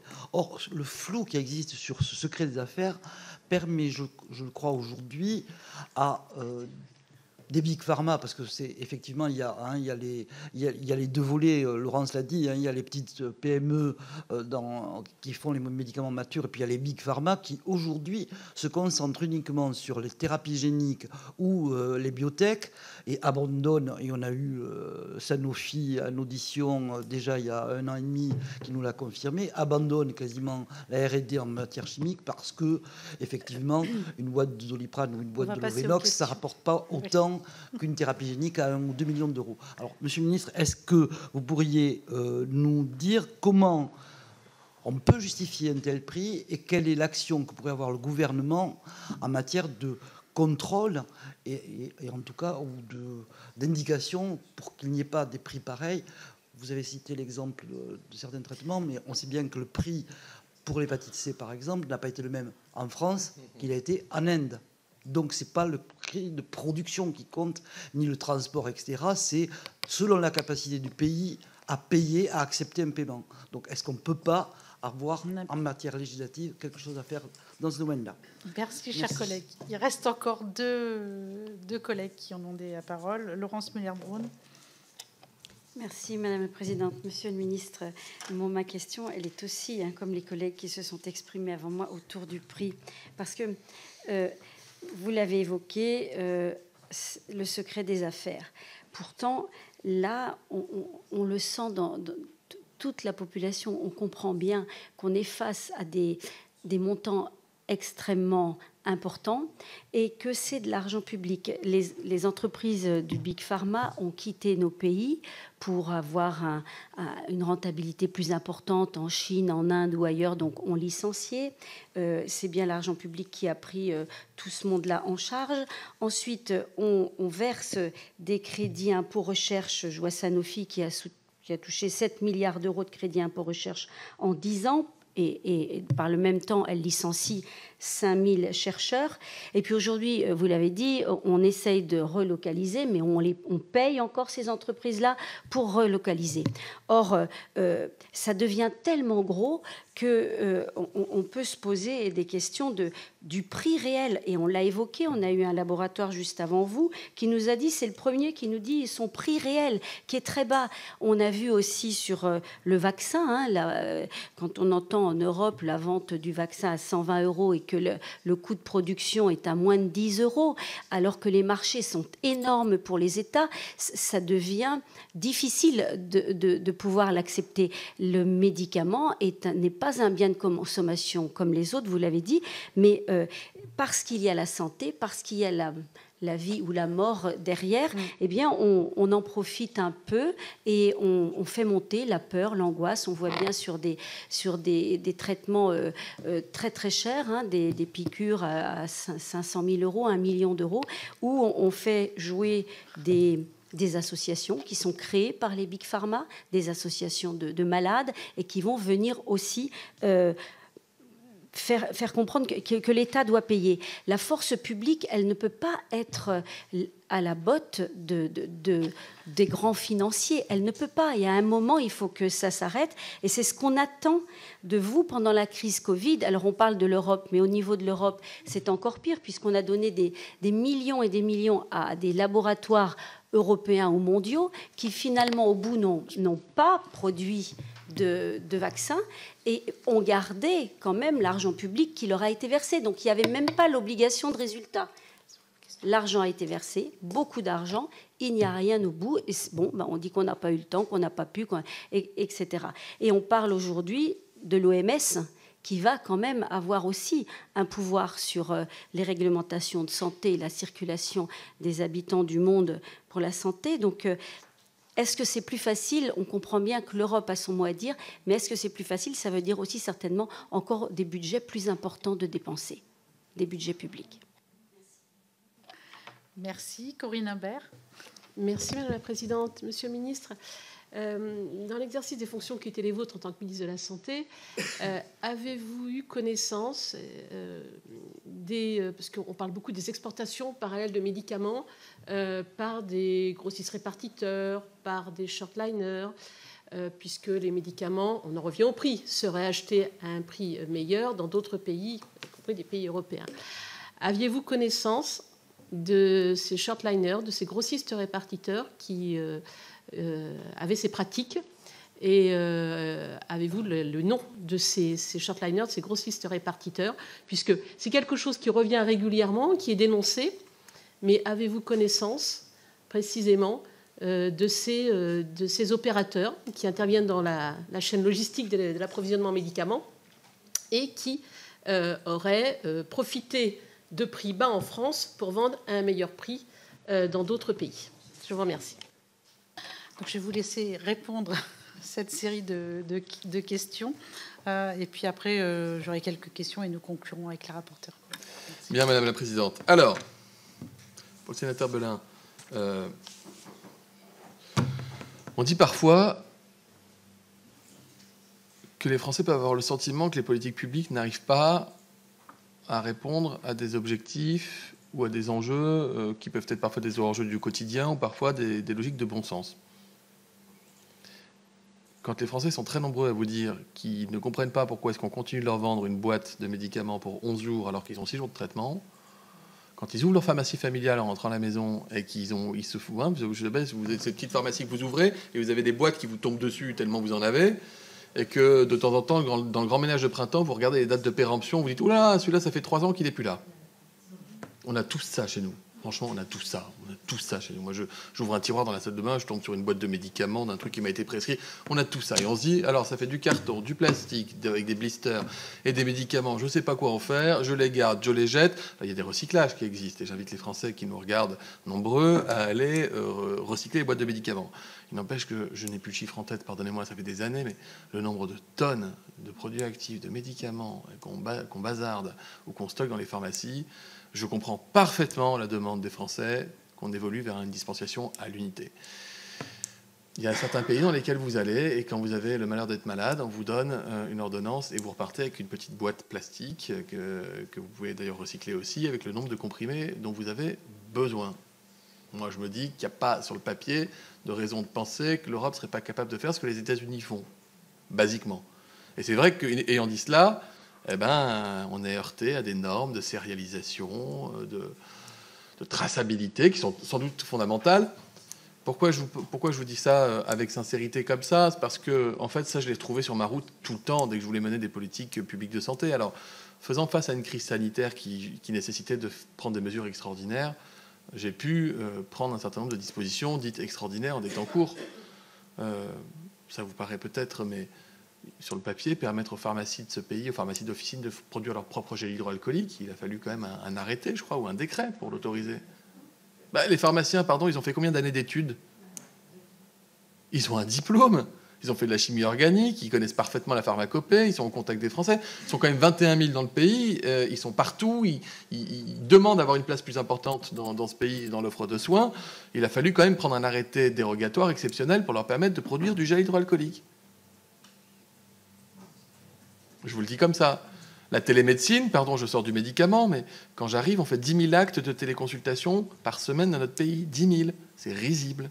Parce que les règles qui encadraient, souvent à la demande des professionnels et des corporatismes, qui ont voulu revenir par la fenêtre une fois que la porte de la crise sanitaire s'était fermée. Mais il fallait être en contact, être en présence d'un soignant, avoir déjà vu une première fois le médecin qu'on allait consulter par télémédecine, le tout avec un logiciel. Moi, j'ai pris un arrêté, j'ai dit ce sera Skype, WhatsApp, FaceTime, peu importe si on a déjà vu le médecin ou non, et on n'a pas besoin d'avoir une infirmière à côté pour parler à son médecin. Et on est passé à 1 million d'actes de télémédecine par semaine. Donc la question, c'est est-ce que parfois il faut forcer la porte et que ça permet d'améliorer l'état de santé de la population? La réponse, elle est oui, et ma conviction, elle est forte. Maintenant, une fois ayant dit cela, j'ai pas non plus... la période s'y prêtait pas, mais sur la dispensation à l'unité du médicament, on m'a toujours dit que c'était très compliqué. Alors, si à chaque fois qu'on m'avait dit que c'est très compliqué, j'avais dit tant pis, on le fait pas, je vous garantis qu'on n'aurait peut-être pas passé la même crise sanitaire. Donc je pense qu'il faudra, à tête reposée, se repencher sur les voies et moyens d'avancer sur cette question de la dispensation à l'unité. Par ailleurs, sur le rôle du pharmacien, moi je remercie les pharmaciens qui ont été des acteurs absolument magistraux de la crise sanitaire depuis le premier jour, mais vraiment. Et je remercie l'Ordre des pharmaciens aussi, qui a été un catalyseur de la mobilisation de tous ces acteurs. Contrepartie, ils ont pu avoir une augmentation conséquente du nombre de vaccins qu'ils peuvent faire. Ça aussi, on pourrait se poser la question, en fait. Pardon, je vais me faire taper sur les doigts, mais est-ce qu'il faut vraiment saisir la Haute Autorité de Santé à chaque fois qu'il faut se poser la question de savoir si quelqu'un qui a fait au moins 6 ans d'études de santé peut ou non faire un vaccin ou renouveler un vaccin en fonction de l'âge du patient et la couleur de la casquette du capitaine? Je pense qu'on peut faire beaucoup plus simple dans notre pays. Et en fait, je pense qu'on le veuille ou non, on n'a plus le choix. Parce qu'on fait face à des déserts médicaux. Et que vous et moi, quand on se déplace sur nos territoires respectifs, le premier truc dont nous parle tout le monde, c'est on veut pouvoir se faire soigner. Et on a peur de ne plus pouvoir y arriver, voire on n'y arrive plus. Donc il faut, encore une fois, forcer tous les verrous et être capable d'innover, de se dire qu'il y a des règles qui doivent sauter parce que ce sont des normes qui ne s'entendent pas, encore moins quand on manque comme ça de professionnels de santé. Voilà, j'ai dit mon mot politique sur la question. Sur que vous dire d'autre? Alors, vous m'avez dit beaucoup de choses, donc il faut que je vous en dise beaucoup, et en même temps, j'ai pas envie d'être trop long. Je crois avoir répondu au sénateur Belin. Sur l'évolution du marché... Ah oui, après, sur la question du prix, il y a eu une évolution majeure du marché du médicament. Pendant très longtemps, les laboratoires pharmaceutiques étaient rentables à partir de ce qu'on appelait les blockbusters, qui étaient les médicaments d'usage tellement courant qu'on en vendait des milliers, des millions de boîtes à tout le monde, qui étaient parfois des innovations de rupture. Quand les statines sont arrivées dans les maladies vasculaires, par exemple, ça a été une innovation de rupture. Et donc, ça a été des médicaments qui ont été payés à un prix assez élevé, parce que c'est une innovation. Et moi, ça ne me choque pas qu'on paye l'innovation dès lors que le laboratoire réinvestit dans la recherche et le développement. Et puis ensuite, ces statines, elles ont été génériquées. La règle du générique, c'est une règle formidable. C'est quand même ce qui permet de faire chuter les prix pour des médicaments qui ont épuisé leur période de forte rentabilité. Et là, on a à ce moment-là les prix des génériques qui permettent de faire chuter tout ça. Puis du coup, les laboratoires, ils ont perdu, entre guillemets, ce marché des blockbusters, parce qu'on n'en a pas vraiment développé de nouveau, depuis les aspirines, les statines, des antibiotiques. Et donc, le marché s'est réorienté, et ça tombe bien, parce que l'évolution de la recherche nous a permis d'entrevoir ce qu'on appelle la médecine des 4P. Alors, je m'en souviens toujours de deux de tête, c'est préventive et personnalisée, mais il y en a deux autres. Et c'est-à-dire une médecine individuelle, le bon médicament au bon patient au bon moment. Et alors là, ils ont cherché leur modèle de financement, ils le cherchent toujours, parce que c'est de l'innovation. C'est plus un truc que vous allez distribuer par 50 millions de boîtes aux Français, mais c'est le médicament que vous allez donner à monsieur ou à madame et dont il va falloir à chaque fois adopter les dosages, etc. Donc, il y a eu plein de modèles de réflexion pour le financement. Certains pensaient que les tests compagnons étaient la bonne manière de procéder. D'autres ont dit qu'il faut fonctionner à la rentabilité, à l'efficacité du médicament. Moi, j'étais plutôt enclin à trouver que payer un médicament en fonction de son efficacité, c'était pas mal. Puis en 2018, je crois, il y a le Sovaldi qui arrive. Je ne sais plus qui en a parlé ici. Le médicament contre l'hépatite C, commercialisé par Gilead. À l'époque, c'était dans le mandat d'avant. Alors, pardon, c'était mon mandat d'avant. C'était 2014, pardon. Alors, j'étais pas rapporteur général encore, excusez-moi. Mais le médicament arrive. Super nouvelle. Super nouvelle. On va guérir des gens qui ont l'hépatite C. On va plus les greffer. Ils vont arrêter de mourir. Super nouvelle.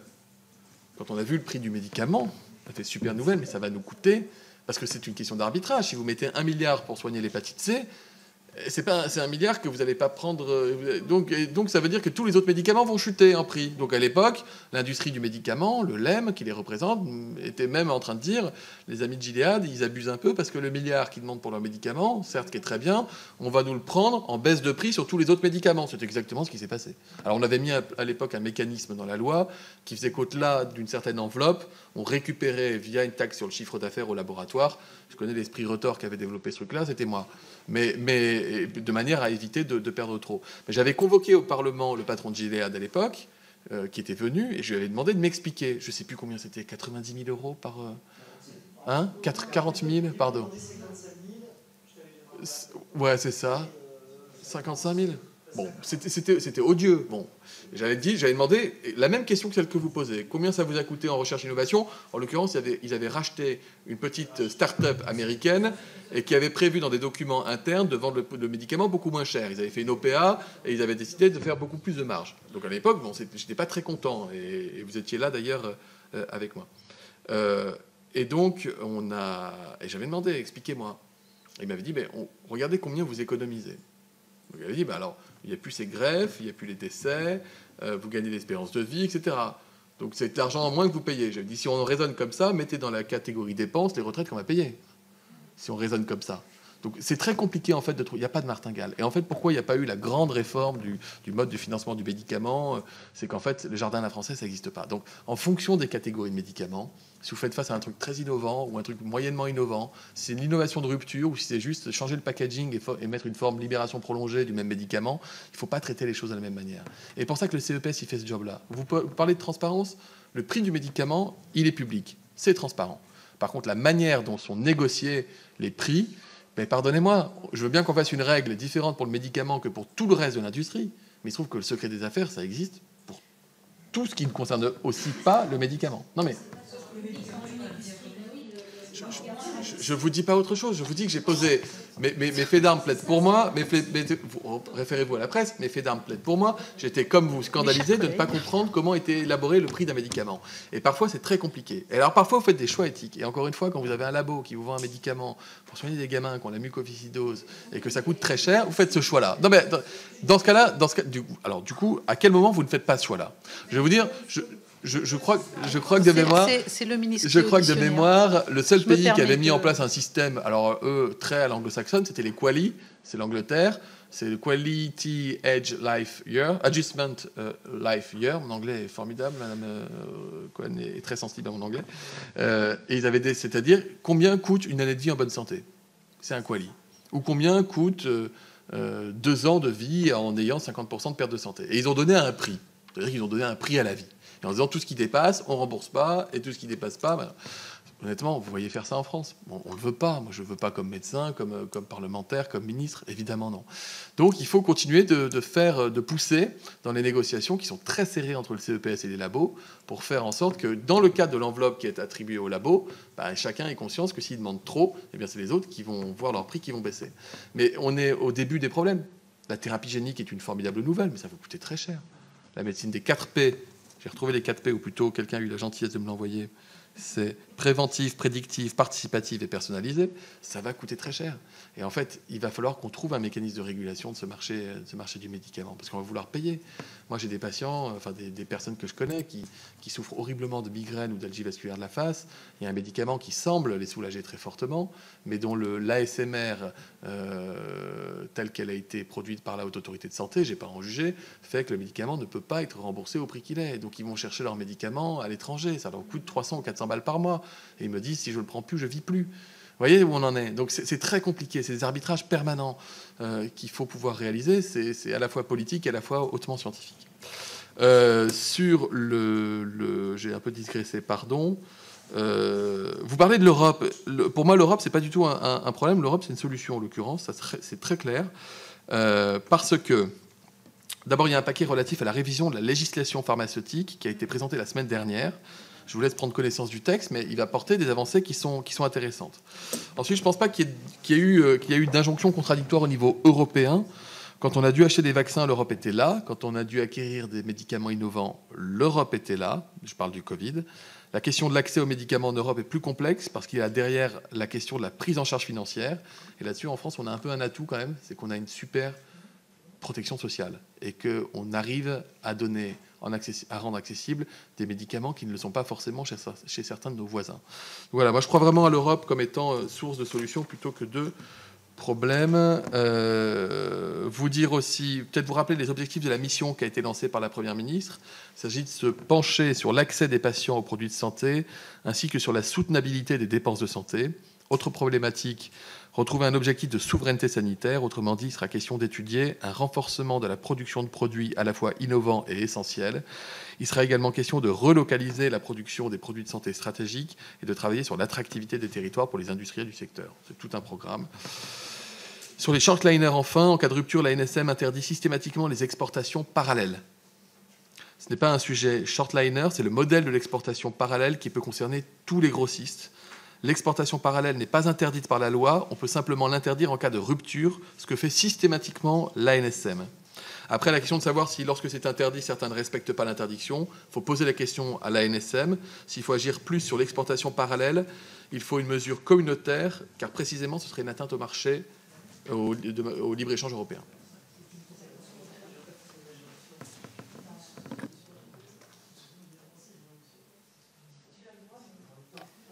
Rapidement. Merci pour votre réponse. Mais l'ANSM, a priori, donc vous me dites qu'elle interdit les exportations parallèles par les shortliners, c'est bien ça? Oui. Mais quand il y a rupture. Rupture. En fait, la rupture, elle est déjà là. Donc, de toute façon, elle est constatée chez nous. C'est-à-dire qu'elle ne peut pas être anticipée. C'est quand il y a une rupture d'approvisionnement que l'ANSM prend la décision. Donc, le temps qu'on récupère un peu de stock et Vous voyez ce que je veux dire? À quel moment on déclenche? Ce qu'on me dit, excusez-moi, c'est comme c'est une mesure communautaire, si on va aller plus loin. C'est une mesure communautaire. Alors c'est une mesure communautaire et c'est la NSM qui le prend chez nous. Non, je pense qu'on vérifiera la je question. serais intéressée on par demandera une réponse écrite sur ce sujet. Oui, peut-être, ça serait très aimable. Je vous remercie beaucoup. Ce ne sera pas à moi de vous la faire, pardon. Je sortirai non, mais j'ai déjà digressé pas mal. Mais je reste passionné par la santé. J'ai d'autres questions. C'est la dernière salve de questions. Nous avons auditionné ce matin donc la ministre Roselyne Bachelot qui a dit que c'était une mauvaise décision, la fermeture de l'Eprus. Votre point de vue sur, on est hors champ, là, non sur ce sujet? Non, on n'est pas hors champ parce que l'Eprus gère des stocks et notamment en matière de pénurie, l'Eprus aurait pu être en capacité de gérer les stocks, notamment stratégiques. Et donc je pense que voilà, c'est une question. C'est pas hors champ du tout.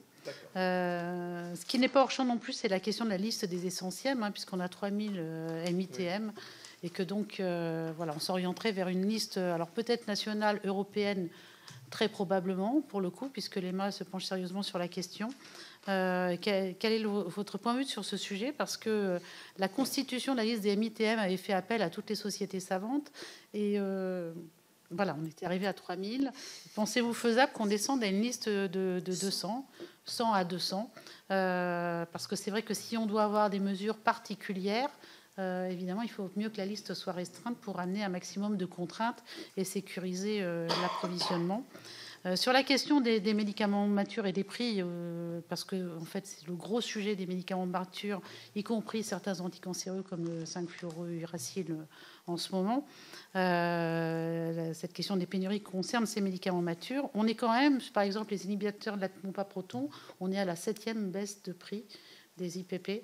Et donc, à un moment, même si je comprends qu'il y a le secret des affaires et que, etc., il y a quand même un moment où je pense que, enfin, je vous demande votre point de vue sur ce sujet, mais on doit bien mettre un plancher. Ça ne peut pas être acceptable de baisser à ce point des médicaments dont le service médical rendu est certain. S'ils ne sont plus là demain, les IPP, en tout cas, on risque d'avoir un gros sujet. La question du coût des pénuries, c'est une question à laquelle on n'a aucune réponse. Et pour le coup, on parle de dépenses de santé, d'ONDAM, de PLFSS. Et il y a un coût, alors il y a le coût humain, évidemment, avec les retards ou les renoncements au traitement, les retards thérapeutiques, avec les anticancéreux, c'est ce qu'on commence à voir très certainement. Mais il y a un coût financier, c'est-à-dire que le remplacement, les médicaments similaires ou de remplacement sont souvent plus chers. À l'hôpital, quand on renégocie, parce qu'un appel d'offres, on n'est plus dans le cadre de l'appel d'offres, justement, et donc les laboratoires, même s'il y a un laboratoire de seconde ligne, il est plus cher que celui de première ligne quand il a été choisi. Et donc l'estimation de ces coûts est nécessaire, et pour le coup, ça pourrait être quand même dans les prérogatives de nos différentes instances qui se penchent sur la question de pouvoir estimer le coût des pénuries, parce qu'on discute le PLFSS et l'ONDAM en n'ayant pas la main sur une grosse part des règles du jeu. Et pour le coup, le coût des pénuries est certainement très important. Et enfin, on est quand même... il y a eu un rapport de l'IGAS qui est sorti, de retour d'expérience pendant la Covid, que vous aviez demandé. Je reviens sur cette question de l'organisation, de la comitologie et du pilotage des politiques de santé. C'est aussi une des remarques qui a été faite par l'IGAS. C'est même une grosse remarque, puisqu'il y a pas mal d'interventions sur cette question. C'est-à-dire la liste importante des intervenants et la question du pilotage des politiques de santé. Et on voit que sur les pénuries de médicaments, on est dans la même situation en réalité. On a un problème de pilotage. Beaucoup de nos intervenants ont fait cette réflexion, y compris les laboratoires pharmaceutiques, et on voit bien qu'il y a un pilotage. Et donc, quel est votre point de vue là-dessus? Est-ce que ça pourrait être une prérogative du ministère de la Santé d'être le pilote unique? Il peut y avoir des délégations de rôles, de tâches, des responsabilités diverses et variées. Il n'empêche que quand on voit qu'il y a une pénurie de corticoïdes en gouttes pour les nourrissons, lors de l'épisode de bronchiolite hivernale depuis à peu près une dizaine d'années, on ne peut pas dire qu'on soit tout à fait dans une situation critique, mais on est plutôt dans la situation chronique d'une crise qui se renouvelle tous les ans. Je vous remercie. Clairement, c'est insupportable pour les Français que de ne pas trouver les médicaments dont ils ont besoin. C'est peut-être encore plus insupportable quand il s'agit d'enfants. Et j'ai reçu beaucoup de messages pendant la période hivernale de familles qui ne comprenaient pas que dans un pays comme la France, on ne trouve pas le médicament prescrit par le pédiatre. Il n'y a rien à redire à ça. Rien à redire à ça. On a essayé d'expliquer, on a discuté pendant 1h30 ici de ce qui a pu, je dirais, participer à creuser les pénuries et peut-être élaborer quelques pistes pour pouvoir y remédier à l'avenir, tout en se disant bien que le problème est éminemment compliqué, qu'il est mondial, certainement pas franco-français, et qu'il appelle à avoir une stratégie, en mon sens, européenne. Sauf si je puis me permettre, pour les corticoïdes, EuroAPI fabrique le principe actif des corticoïdes. C'est-à-dire que le problème, en tout cas, il n'est pas français, puisque c'est produit. Vous avez eu des surconsommations sur certains médicaments avec des pics, je crois, plus 15% oui, de certains médicaments. Ça fait une dizaine d'années que tous les hivers, on a un problème de corticoïdes. Ouais. Enfin, je veux dire, c'est un sujet qui est quand même on est emblématique. Quoi. On est d'accord. Plusieurs questions que vous posez. Sur la question de l'Eprus, en fait, je disais, c'est hors champ, non pas dans le champ, non pas dans la question de la mission qui nous occupe, mais dans le sens où en fait l'Eprus n'a pas été supprimé, dans le sens où ces missions étaient transférées à SPF. Non, mais c'est un point qui est important. Autant sur la gestion de crise en tant que telle, ça a pu être discuté, autant là, l'établissement pharmaceutique, il est hébergé au sein d'SPF. C'est-à-dire ce qui a permis de passer les commandes de vaccins. C'est que l'établissement pharmaceutique qui relevait de l'Eprus soit au sein de SPF, et ce qui a permis aussi non seulement de les acheter, mais de les distribuer. Donc je ne pense pas que là-dessus, ce soit un handicap. On pourra en rediscuter peut-être sur dans la gestion de crise sanitaire en général, et sur la capacité de préparation pré-crise. À savoir, ce qui était le reproche qui avait pu être fait, c'est est-ce que le fait d'avoir supprimé l'Eprus n'a pas fait baisser un peu la garde. J'en suis pas sûr, mais en tout cas, en matière de médicaments, honnêtement, je considère que le transfert de l'établissement pharmaceutique à SPF était la notion essentielle. Sur les MITM, je vous l'ai dit en introduction, il y a une mission qui a été lancée et annoncée par François Braun et Roland Lescure en vue de réviser cette liste. Je suis absolument pas compétent pour me prononcer, pour savoir s'il faut 2000, 4000 MITM. Je ne suis pas étonné qu'il y en ait beaucoup, parce que si vous posez la question à un médecin, il vous dira toujours que les médicaments dont il a besoin pour ses malades sont essentiels, et je leur en ferai pas reproche. Mais donc il y a une révision qui est en cours de ce point. Sur la baisse des prix de certains médicaments, moi quand j'étais, mais à nouveau je prends l'expérience de terrain, les inhibiteurs de pompe à protons, en fonction de l'inhibiteur de pompe à protons que j'utilisais en neurologie vasculaire, le prix n'était pas du tout le même. D'ailleurs, comme pour les statines. Parce qu'il y a certains médicaments qui, parce qu'ils étaient considérés comme un peu plus innovants, vous êtes facturés très cher, et les études pour les maladies étaient faites en utilisant uniquement ces médicaments-là et pas les formules un peu plus anciennes. Et donc vous retrouvez un peu, des fois, avec le sentiment de devoir prescrire un truc qui coûte plus cher, donc on ne vous a pas complètement apporté la preuve que l'écart de prix était justifié. C'est là qu'intervient ce qu'on appelle le SMR, l'ASMR, pour pouvoir déterminer au plus juste. Mais encore une fois, le fait qu'il y ait des baisses de prix sur des médicaments qui sont à la fois d'usage courant, génériqués, etc., ne me choque pas. La perte de rentabilisation du médicament, elle est passée. Ça reste encore rentable, un générique. Les laboratoires qui ont investi massivement dans la production générique, ils ne se plaignent pas de ça. Mais ça ne me choque pas du tout qu'un médicament qu'on utilise depuis 20 ou 30 ans, il ait 7, 8, 9, 10 baisses de prix. C'est pas le sujet, parce que dans leur modèle économique, ils tiennent compte du fait qu'un médicament, il va avoir 10 ans d'exploitation lucrative, et qu'après ça leur rapportera un peu moins, mais qu'ils auront pu investir dans la R&D pour préparer les médicaments qui vont suivre. Ce qui change, et ce à quoi on est percuté aujourd'hui, c'est le changement de modèle, je le redis, entre les médicaments comme les IPP ou les statines, etc., qui étaient produits comme et ces médicaments très onéreux produits par thérapie génique sur des cibles plus petites, et donc avec un potentiel de rentabilité moins important. Et c'est en fait un peu ça. Si vous n'avez pas auditionné Alain Fischer, il en parlerait bien mieux que je le ferais, parce qu'il avait des chiffres qui montraient que l'évolution du financement des médicaments innovants va nous mettre vraiment dans le rouge à l'échelle mondiale dans peu de temps. Et je veux bien le croire. Le coût de la pénurie, c'est très compliqué à objectiver, c'est une bonne question. Par chance, en France, on ne se pose pas déjà la question du coût. En tout cas, ce n'est pas un frein pour conduire l'action. Après, c'est intéressant de se poser la question. Le pilotage, c'est l'ANSM, en tout cas.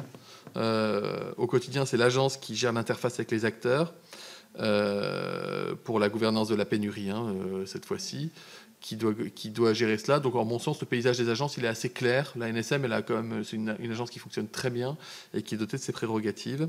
Et ensuite, la question de l'interministérialité, c'est une autre question, c'est une bonne question. En gros, est-ce que c'est la santé ou est-ce que c'est Bercy qui gère les médicaments ? Bah, écoutez, les deux, mon capitaine. Mais en tout cas, je me suis bien entendu avec Bercy pour qu'on soit à la fois capable de demander des baisses de prix sur des vieux médicaments, à la fois de mettre sur le marché des médicaments très innovants comme le Keftria, et à la fois être capable, avec Bercy, à la demande du président, d'investir massivement dans l'industrie pharma du futur à travers France Relance ou France 2030. Donc je pense que c'est un équilibre. C'est aussi l'équilibre qu'on trouve généralement dans le budget de la sécurité sociale, avec le pôle Bercy et le pôle santé. C'est important que ceux qui dépensent et ceux qui financent soient autour de la table au sein du gouvernement.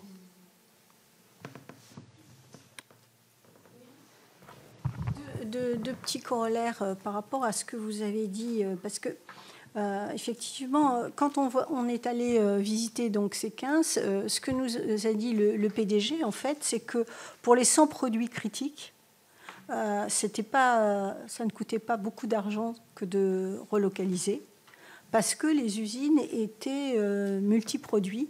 Bien sûr, il s'agissait d'avoir une capacité de modernisation, d'adaptation des usines, mais c'était tout à fait possible. Donc il faut la volonté politique, évidemment, et puis aussi s'appuyer sur des entreprises qui en ont aussi la volonté. C'était ma première remarque. Sur les prix, puisque plusieurs de mes collègues sont venus dessus. On a été choqués aujourd'hui quand on a auditionné les groupements d'achat hospitaliers, l'UNIHA et puis RESA, d'apprendre que malgré leurs souhaits, elles n'avaient aucun lien avec le CEPS. Et c'est tout à fait dommageable. Donc pourquoi est-ce qu'elles n'ont pas de lien? Est-ce qu'elles ne peuvent pas collaborer? Voilà. Et la troisième chose que je voulais vous dire, puisqu'on était en s'appuyant sur la GEPS, sur quelques produits critiques, donc là on parle d'une centaine maximum, etc., reprendre la main publique, je veux dire, d'une production publique hors crise, mais toujours avec des problèmes de tension. La feuille de route que vous avez pilotée, elle disait notamment la nécessité d'expertiser la mise en place d'une solution publique pour organiser des approvisionnements en cas de pénurie avérée. Donc, est-ce que vous en avez fait le bilan, puisque à la fois vous nous dites dans votre propos introductif que à GEPS, etc. Donc, est-ce que vous en avez fait un bilan qui vous permet effectivement de soutenir cette proposition en dehors d'une crise avérée? Ou pas? Alors, d'abord sur Sequence, je ne ferai pas de commentaire sur l'analyse qui a été faite par l'industriel. En revanche, j'ai été présent, c'était avec Jean Castex, je crois, à Lyon, pour l'ouverture d'une usine Sanofi qui permet de faire, sur une ligne de production, multiproduits en matière de vaccination, et donc d'être capable de switcher pour fabriquer, etc. Donc cette fluidité, cette flexibilité, cette capacité d'intervertir les produits qu'on va fabriquer, je pense que ça, c'est l'avenir sur les chaînes de production de médicaments. En tout cas, ça fait partie de l'avenir. Sur le lien entre UNIHA, donc entre les centrales d'achat groupées et le CEPS, pourquoi est-ce qu'il devrait avoir un lien, en fait? Parce que le CEPS, il est là pour déterminer avec l'industriel le prix auquel sera remboursé un médicament en fonction du service médical rendu et de l'amélioration du service médical rendu, d'accord, notamment en tenant compte d'autres critères. Et ensuite, UNIHA, c'est une centrale qui va acheter les médicaments pour les fournir aux établissements. Donc, je ne vois pas quel est le... Je ne vois pas pourquoi on ferait intervenir la centrale d'achat. En fait, ce sont les mêmes fournisseurs, ce sont les laboratoires, donc qui fournissent à l'hopital ou qui fournissent à la médecine de ville. Ils sont concernés par le stock au global. Mais ils sont en lien avec la DGOS pour ça. C'est la DGOS qui est le bon acteur. Ils sont en lien, les centrales d'achat avec la DGOS. C'est les prix des médicaments hospitaliers qui sont dans les tarifs. Ils ne font pas l'objet d'une fixation par le CEPS. Non, mais wow. Et la dernière question, je l'ai boulotée, pardon, je ne sais plus ce que vous m'aviez... Ah oui, sur l'évaluation de la feuille de route, alors ça, c'est pas à moi de le faire, c'est au ministre de la Santé en charge, parce que la feuille de route était encore en cours quand j'ai quitté mes fonctions. Je ne sais pas si vous avez prévu de l'auditionner. Oui. Et sur la solution publique, j'ai dit en introduction que je retiens la crise Covid. Vous comprendrez que pour ce qui relève du système de santé à venir, c'est au ministre de la Santé de se prononcer sur cette question.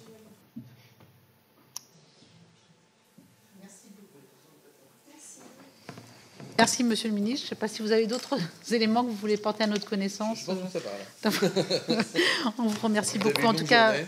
Vous avez fait beaucoup d'auditions, je crois. en tout cas, merci pour voilà, ces éléments de réponse.